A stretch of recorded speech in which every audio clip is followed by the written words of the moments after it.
through shark-infested swamps. But did I complain? No, no. Then I had to get up 3 hours before I went to bed. Okay, where are we at? Oh, we got to go for courthouse.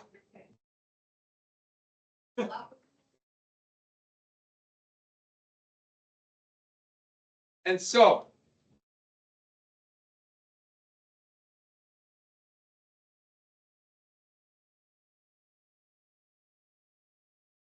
parking lot. Congrats. Woo.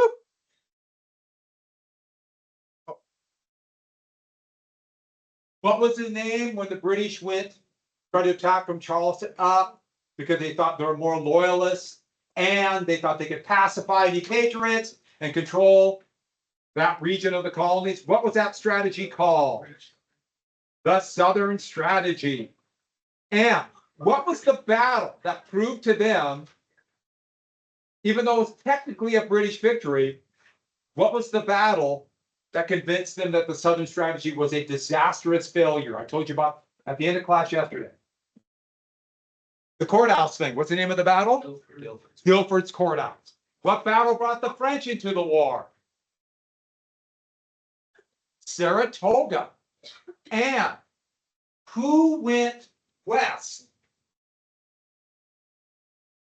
along here and gave the United States a claim to the Mississippi River? His brother would come very close to here 20 years later. George Rogers, what? Clark, yeah. And, oh, we're not here. I don't know why this stuff. Where do we finish again? So we got all the way to go for courthouse, didn't we? Okay, so just quick review. I kind of mentioned this yesterday, but the bell was pretty close to ring. Cornwallis won, but had to flee to the sea. And eventually, he went north into Virginia after Guilford Courthouse. Greene just backtracked along Cornwallis's march and liberated much of the South. That is why if you go down to the South, there's Nathaniel Greene, the fighting Quaker statue everywhere. Speaking of the fighting Quaker, they had to adopt guerrilla tactics. What was the most famous guerrilla fighter? You remember that? He was called the Swamp Fox. You remember his name? Francis Marion. Yeah, Francis Marion. If you ever see a really bad movie from about 20 years ago called The Patriot, it is shockingly loosely based upon his life. So the strategy was a disaster, failed miserably. You can make the argument that might have been the war. I don't know what came out of it, but that was such a disastrous failure, considering the fact that Britain now has this worldwide war. Might have ended it right there, but we don't know, because he went into Virginia and got involved in that civil war there. It did not go well. Cornwallis realized, I got to go back to the sea, go back to New York, and reevaluate the entire British strategy. So in October 1781, actually the end of September and October, he withdrew to Yorktown on the James Peninsula. Cornwallis withdrew here. Yorktown is directly across the peninsula from Jamestown. Remember Jamestown, 1607? And there's Civil War trenches still there, so that whole area is part of the National Park Service. You go along to the Civil War battle, Yorktown and Jamestown. And he went there.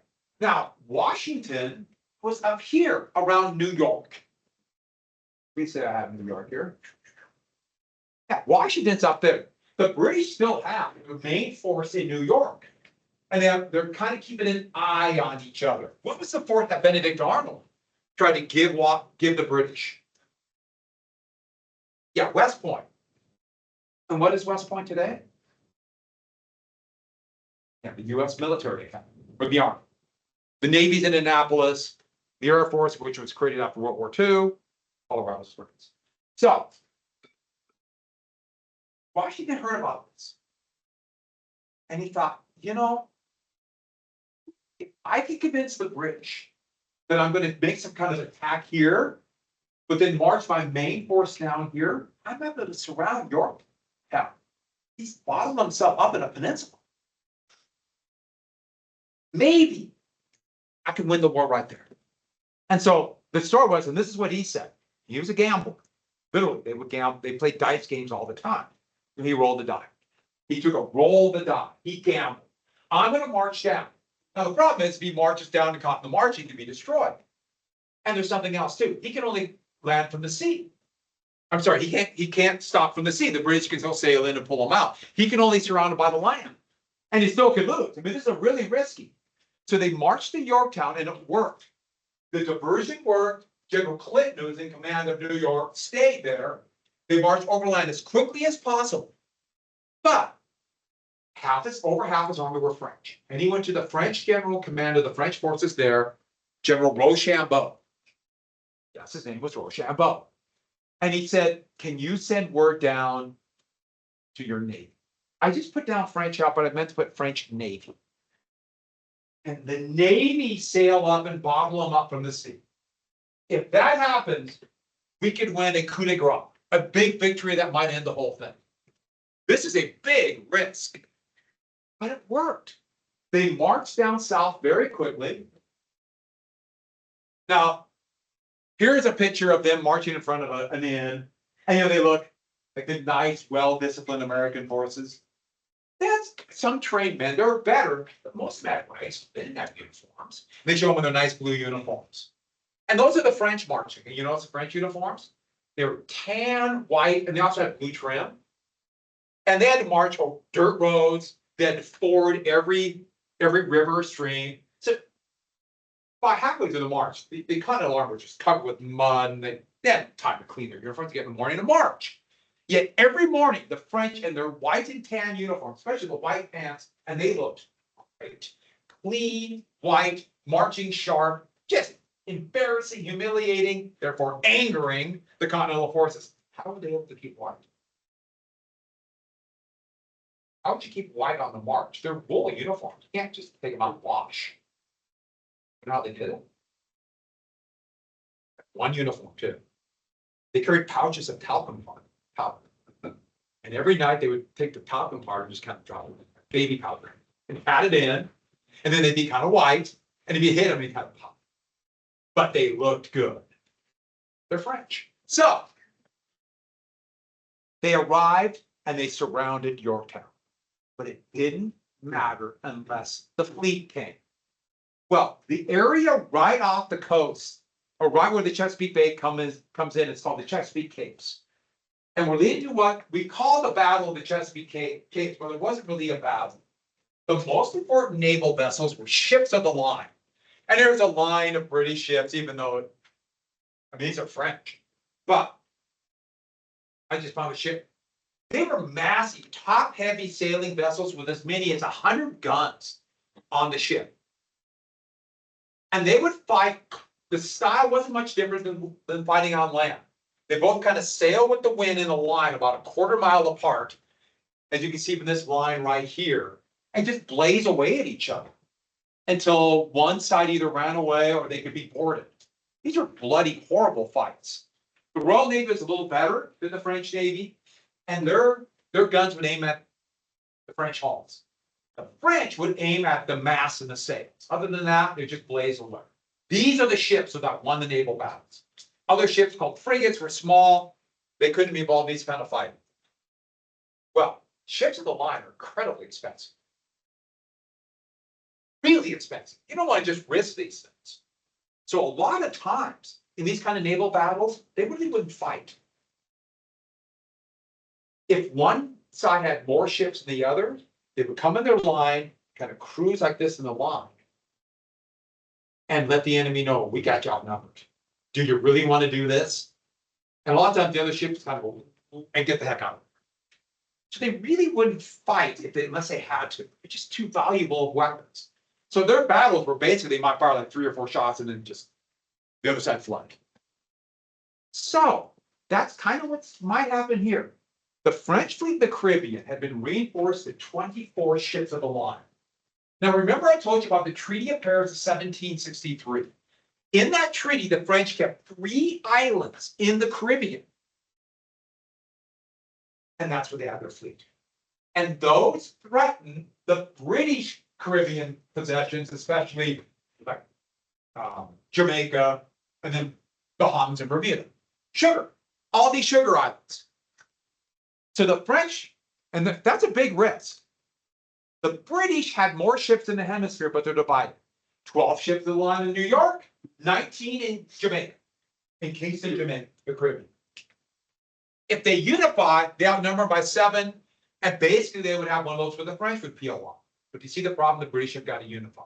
Now, we know what time of the year it is. I just mentioned that fall started. Yeah.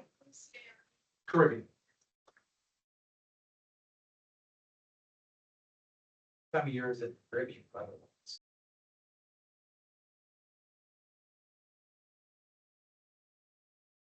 Think about Caribbean. What hits the Caribbean this time of year? Hurricane season. It's hurricane season. How did you know a hurricane was coming in 1781? 100-mile-per-hour winds, just bang your nail. And you're on top. What it would do to those big complex sailing vessels. This French fleet had about 20 ships in the line and about 100 other smaller ships. Was almost completely destroyed by a hurricane back in 1759 during the French and Indian War. They all knew about this. Who's going to risk hurricane season and go up to the Chesapeake Capes right there? Who's going to do it? The British decide that with the French islands, they can't lose Jamaica. They might lose the 13 colonies. We got to keep Jamaica. We got to keep Bermuda. We got to keep the Bahamas, and they have a few other small islands. The French. Everyone got that? The French sailed up with all 24 ships, and they got to off the coast, and here's the long French line. The British fleet of 12 ships from New York arrived, outnumbered, peeled off. The siege is complete. British troops. Hurricane season. And keeping those islands and the threat of that would be decisive in the victory of the United States. Decisive. So a siege began. They tried to storm the fortifications. If you go there today, you can walk these lines, a couple of the redoubts, which are like stronger fortifications, are still there. But then they just resorted to shelling because Washington realized, I don't need to waste my men. I don't need to waste their lives in a futile attack because they can't pull out. There's no way, at least for another 2 months, and they're going to run out of food for them. They began to shell. The French hit. The Americans didn't have enough training. Washington's aide, even though he's becoming estranged to him, Alexander Hamilton, begged to lead an attack. They would actually attack redoubt number 9.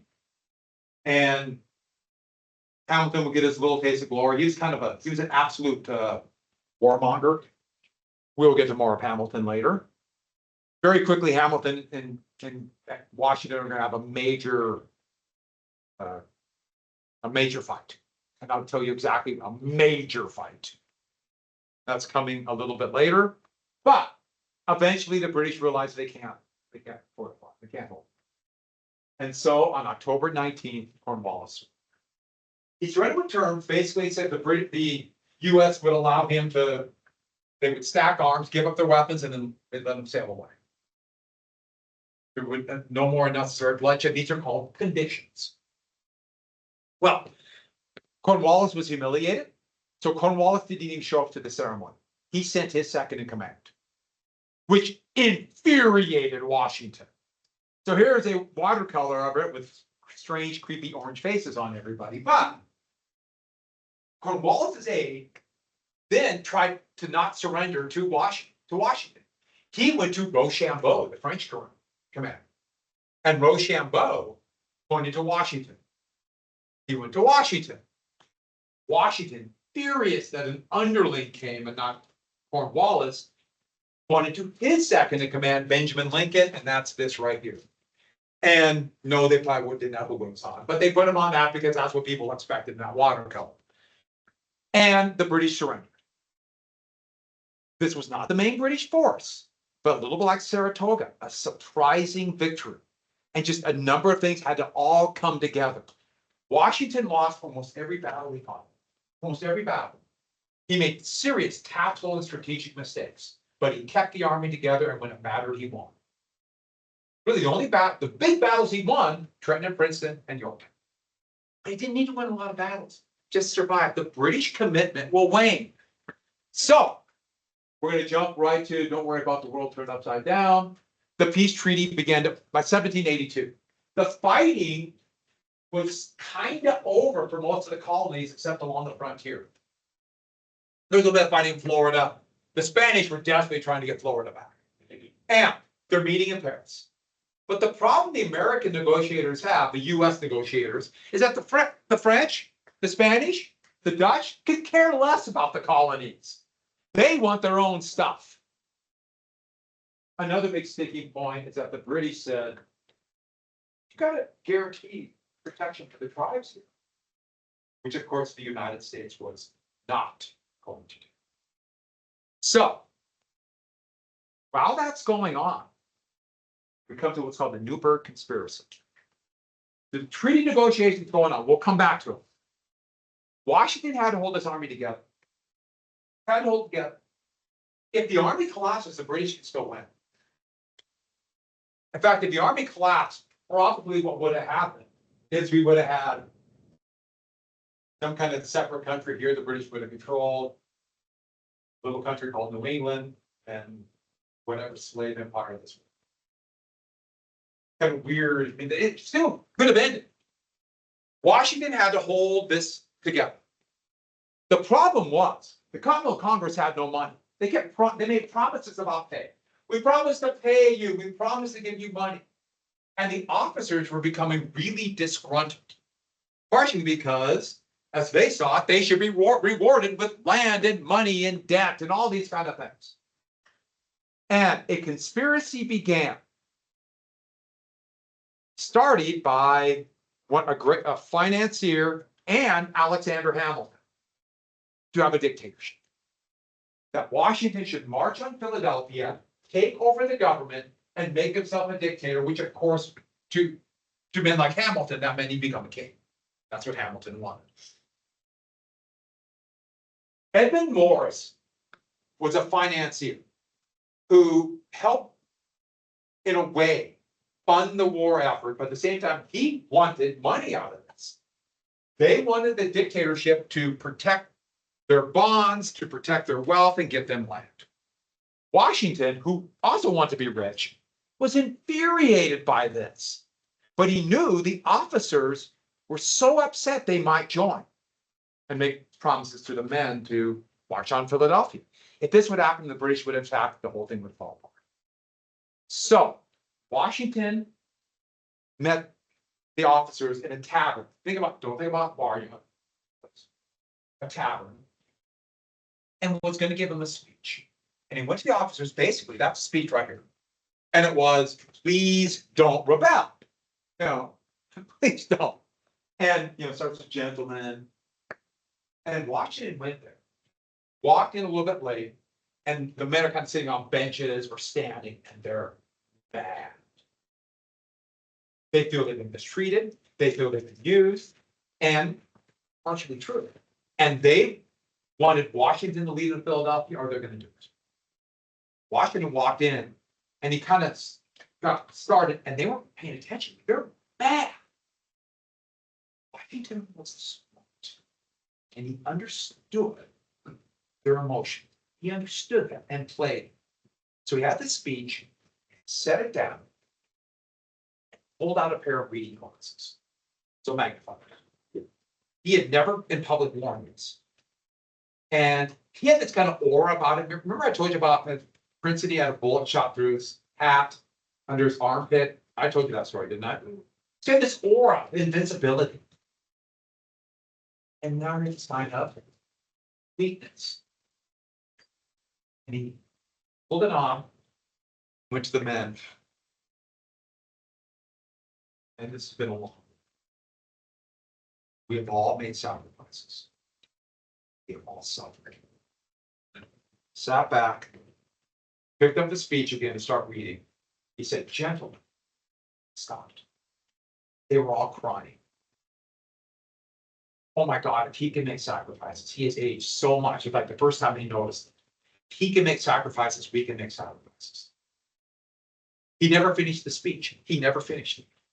He read a couple words, walked out, conspiracy, and the army stayed. That is a skilled politician. Skillful. Washington, he's greedy, would never make, he's just desperate for wealth, but he believed in a republic. And when the war ended, he gave up power. Here he is, a man coming up and apologizing afterwards. I should say that, we wouldn't talk to Hamilton, we give about 8 years. Not get my years right. 6 years. But then he pulled Hamilton back into his cabinet when he became the first president under the current constitution for various reasons. So, the treaty would be ratified. The country is sitting. Adams and Franklin were the lead negotiators. And John Jay was also there. They started a painting and they never finished. Jay, Franklin, Adams, and it just ended. They did it in secret. They went outside the Spanish and the French and just made room with the British. And the British talked about the tribes of the woodland nations, they still call them. But then eventually the British just gave up on it and gave the United States what they want. And so the US is independent. And here's the biggie. All the land east of the Mississippi between Canada and Florida. Florida went back to the Spanish. And one more thing.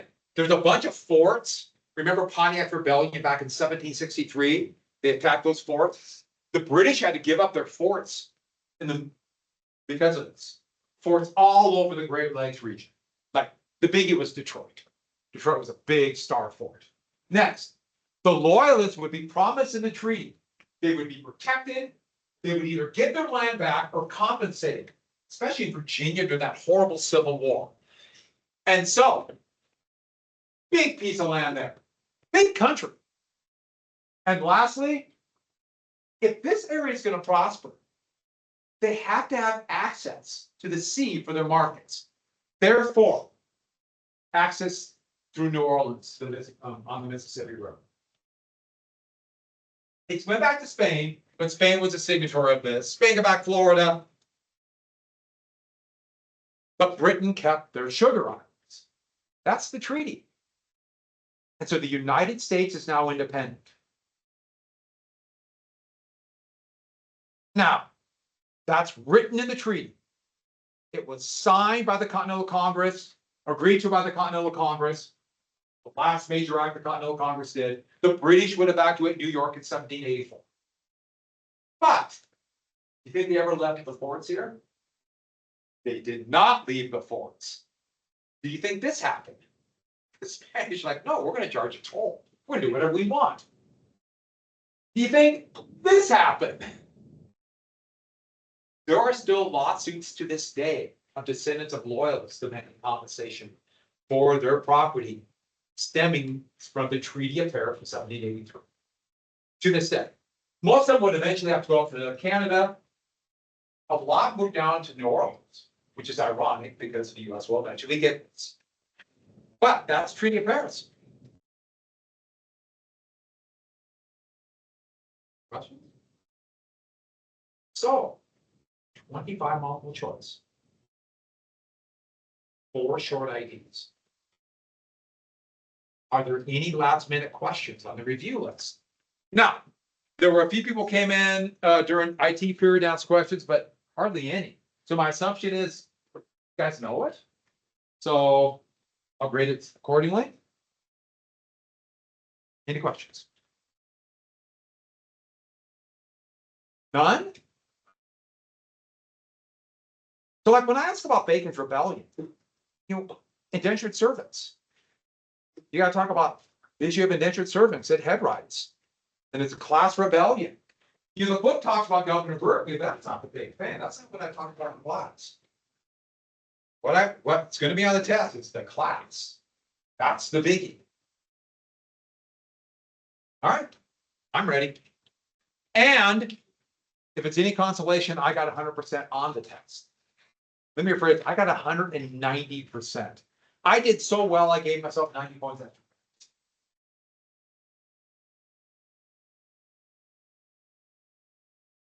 I could do that. Yeah, I mean, but. And I'm gonna put up those PowerPoints when we go back to your notes. And one thing, for most people, pay attention up here. For most people, it's not enough to just simply browse through it. You have that list. If you jot down a couple things, reword it in your own mind and jot it down. I mean, just a couple things. That's usually enough to remember. If you just quick go through it, or worse, you go, oh, quick check the book. Because the book's important for some of it, but the big thing is what's going to be in the notes. Just jot down a couple words. That's all you need to do. And don't forget, for the short IDs, you have to have analysis, what it led to, specific events. All right. I will give you, no one has any questions. We're done for today. Are there any questions? I'll answer anything you have. I'm fine. I'm cool.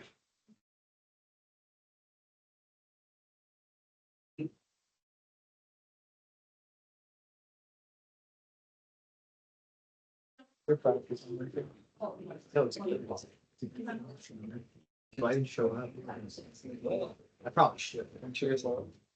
Yeah, I'll show up. Maybe you said it. I doubt it. Well.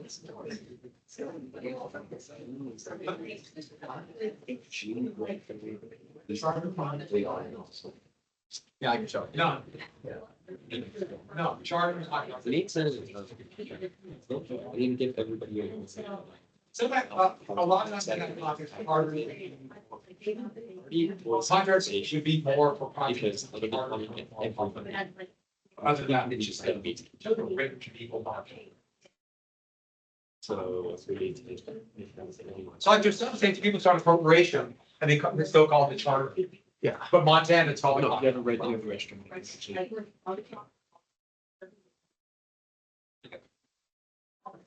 Take care of my life. Yeah. Who knows? I'm not gonna do that one little bit doing. Well, whatever it is, throw that away. That scares me. Almost forgot to do something. I forgot to hand back the worksheet on Friday. This is worth out of 20. It's terrible 20, but it is 20. It's worth Exactly. Gotcha. Upgrade you still. Jack. So this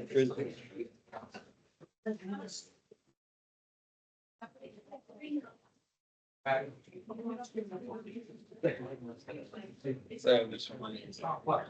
Oh, make a play. I'm gonna go. I'm the orange man. Remember, I said, wait, I'll give you a little. Oh. That's. Oh, hey, Paul, yours is your household. That's like a weird. Well, there's somebody.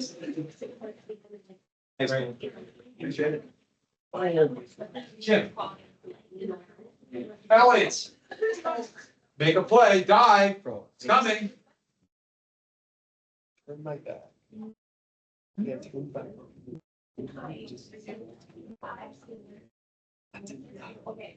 I'm gonna type this in during my prep periods.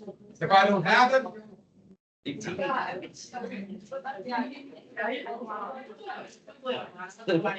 Where are we supposed to be?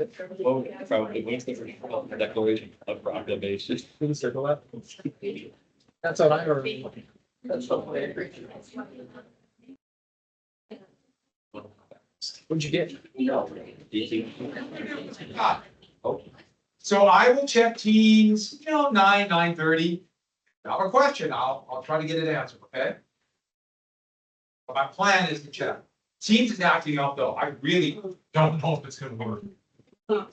I've had to redo things. It's moving files. That's what we call a monopoly. Everything. Hey, I'm pretty good at it. I'm blaming you, Oliver. You and your parking passes caused me nothing but trouble. Nothing. Food.